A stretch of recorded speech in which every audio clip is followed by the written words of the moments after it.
Shalom. Njalo uNkulunkulu uma efuna ukwehla empilweni yakho, wehla ngomunye umuntu. Ake ngiphinde futhi.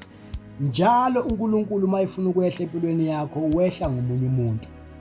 Uma uNkulunkulu ukhuleka kuyena, ufuna into, ufuna umsebenzi, ufuna inhlanhla yemali, ufuna yonke into oyifuna kuNkulunkulu. uNkulunkulu ezinye zezinto uzehlisa ngomunye umuntu. uMoses, uNkulunkulu uzambule kuMoses wathi, Moses, hamba ukhiphe abantu bami baka-Israyeli eGibhithe. Wase sethi uNkulunkulu kuMoses, ngizwile, ngibonile ukukhala kwabantwana bami baka-Israyeli abahlupheka eGibhithe. Wabese sethi, ngakho ngehlile ukuba ngiyobakhulula esandleni sabacindezeli babo.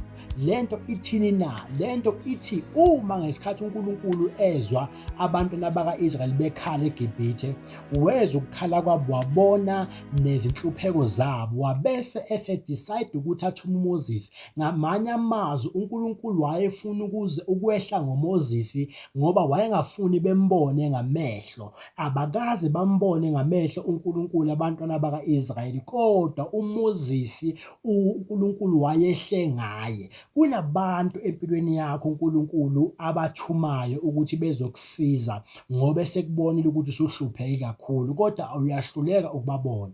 Ngizothi kuwe, ake sicele uNkulunkulu asiphe amandla okubona nokurecognize abantu uNkulunkulu asithumele bona ukuthi besisize. Some of those people bangama-destiny helpers wethu. Kunokwenzeka ukuthi namhlanje udrive imoto nje, kunomuntu uNkulunkulu amsebenzisa ukuze udrayive leyo moto. Kunokwenzeka uyasebenza namhlanje, kunomuntu uNkulunkulu amsebenzisa ukuze uthole lowo msebenzi. Yonke into yakho oyitholayo, khulekela uNkulunkulu akuphe amehlo nomqondo wokubabona nokuba-recognize labantu uNkulunkulu akuthumele bona ukuthi bezokusiza. May God bless you. May God give you amehlo okubona abantu uNkulunkulu akuthumele bona ukuthi bezosiza impilo yakho. May God bless you. Shalom.